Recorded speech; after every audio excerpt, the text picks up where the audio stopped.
Welcome back to a new season of the Mind, Body, Home Show, where we meet remarkable people, discover the most extraordinary places, and ask the question, what does home mean to you? Today we are in for a treat as we celebrate this season kickoff with a rare invitation to record in the world-famous vault at Steinway & Sons. So join us as we dive into the hearts and minds of two acclaimed pianists, teachers, and leaders who together form the sensational transatlantic duo. We're going to explore the essence of home and the profound significance of the piano in their lives. Let's extend a warm welcome to Evelyn Ulex and Pablo Luis Lavendera. Hello. We're glad to be here. Thank you. Yeah. I'm thrilled to be in the vault. This is an incredible space. It is. I mean, I know you've been here before. Not right? in the vault, but in the building. Yeah, we're all new to it. It's the first time for all of us. It's the first time for all of us. Exactly. Now, Pablo, you're from Argentina, correct? I am, Okay. yes. I actually came this July. It's been 25 years since I am in this country. And I originally came on a Fulbright scholarship to pursue my master's at the New England Conservatory in Boston.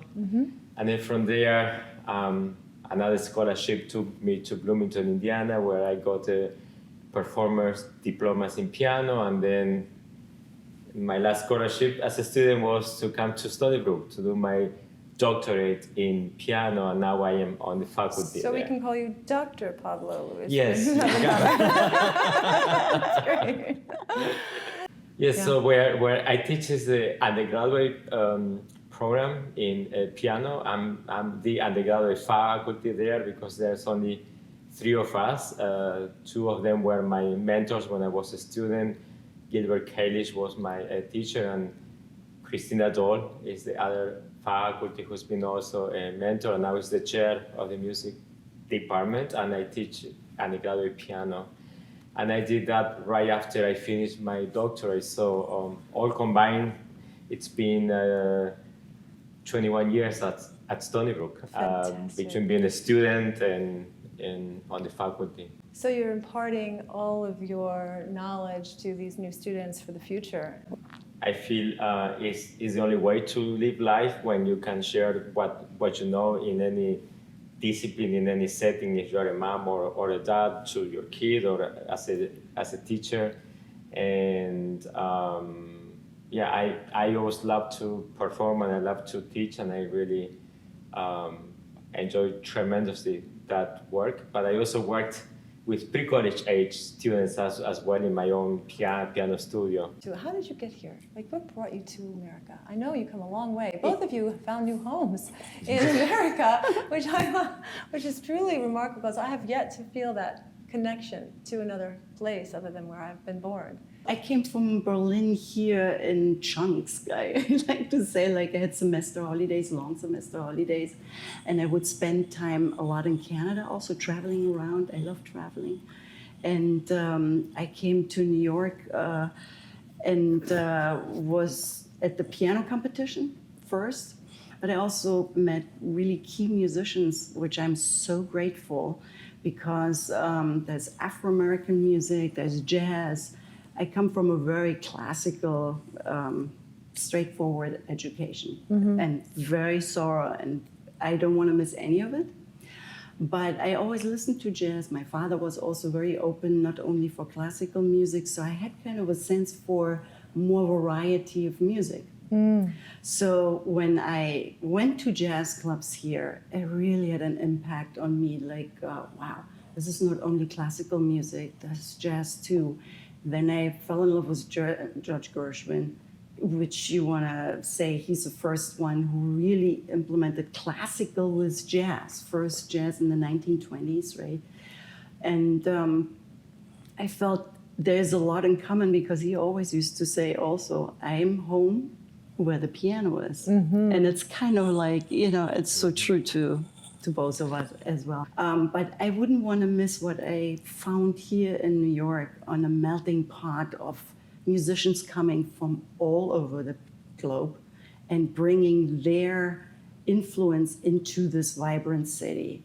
And playing with certain musicians gave me whether South American flavor, It gave me Latin American, Cuban music, Paquito de Rivera. I got to meet him, got to play with musicians who were very close to Paquito, and was a music very crossover, classical into jazz. And it really, I could have never learned it in any school, to pick up the rhythm, to pick up the certain groove, meet the composers themselves, explaining to me what they mean. It's like I come from a background where most of the composers are dead. I cannot have a conversation really with Mr. Beethoven anymore, what he thinks about my interpretation.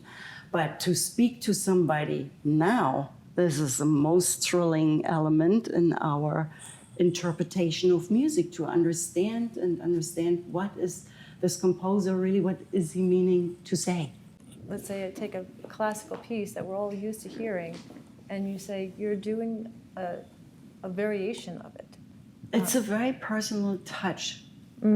Every musician. I cannot play Piazzolla piece the way Pablo will play it. I see. He will have his own way I cannot copy. I see. I can take some ideas and put my touch to it, but it will be always Pablo's interpretation.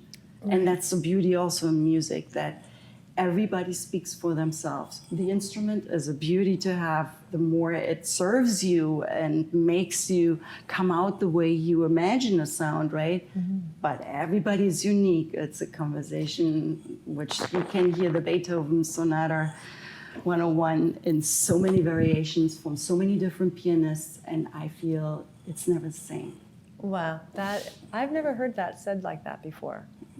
I feel very strongly about that. And that goes to say for lots of different things. Like, your personal touch is your artistic form. Like that's where you put your play. I'm an artist, and this is how I present my medium, and this is how it's going to sound through me as a vessel. I like that word, the vessel, because I think for us, like Evelyn just said, is the masterwork that we are giving life to. I mean, we're giving a voice to Beethoven, but we don't want to be the center of attention. We want to channelize that master, but it's like an actor that has to, read.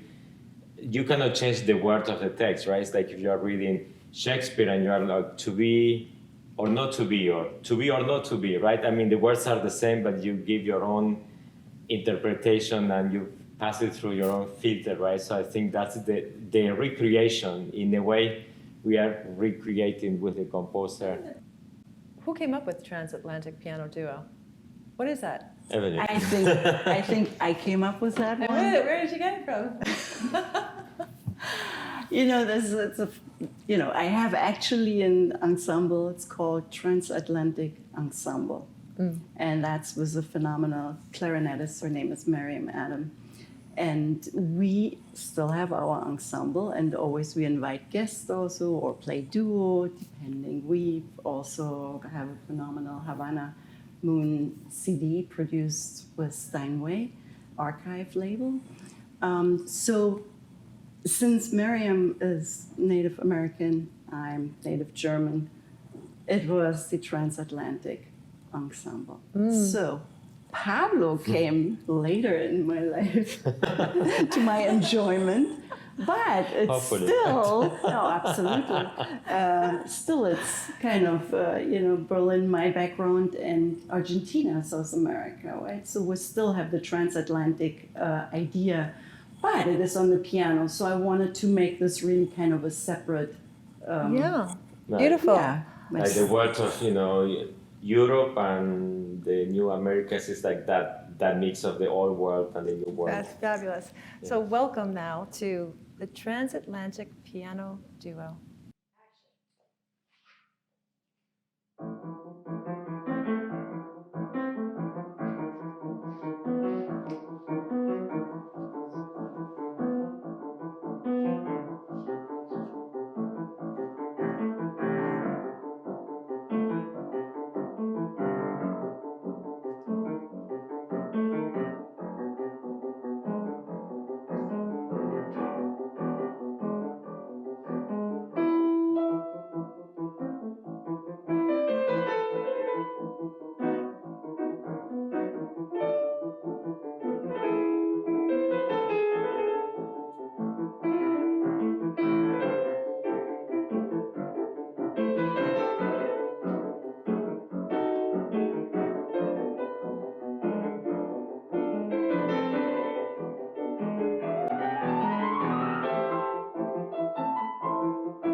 Evelyn, Pablo, that was the most beautiful piece. Can you please tell us a little bit about that? This would Sure. be Pablo. This piece is called Liber Tango and it's by Astor Piazzolla. And actually the translation will be Freedom Tango. So where is your next concert going to be? Actually local. I will be in Huntington in November in the South Huntington Library. I think And- November 19th, right? Yes. It's a Sunday at 3 Yeah. p.m. Yeah, and it will be all Argentinian music. We have a special segment called I Got a Guy or I Got a Gal. So, Pablo and Evelyn, do you have a guy or a gal? Let's start with Pablo. Yeah, sure. Okay. So I thought, because I have such a deep connection to the Stony Brook Music Department as a student and now on the faculty, my inspirations have been the graduate faculty that were there when I was a student. I studied with Gilbert Kalish, who is a legendary American pianist and wonderful pedagogue, and also Christina Dahl was there on the faculty, and I also coached with her. Now she's the chair of the department, so I actually thought to bring the two of them. That's my guy and my gal. Nailed it. Evelyn, you have Yes. a guy or a gal? It will be a guy, definitely, but behind the guy is the whole institution. The institution is called Associated Music Teachers League. Short form is AMTL, and that is a music organization in New York. And I happen to be the president for the past 4 years of this organization, and Pablo will be taking over of speaking now to be president of the AMTL. The AMTL is a really great organization which almost is 100 years in existing, since 1925, and it's for children earliest to college age who play an instrument, and we provide the venue, the concert, we organize it all. We also have an international competition for strings, piano, and boys. The man I will pitch, which is Max Antic. He was the former president of the organization. But I learned so much. It was great to contribute to this organization.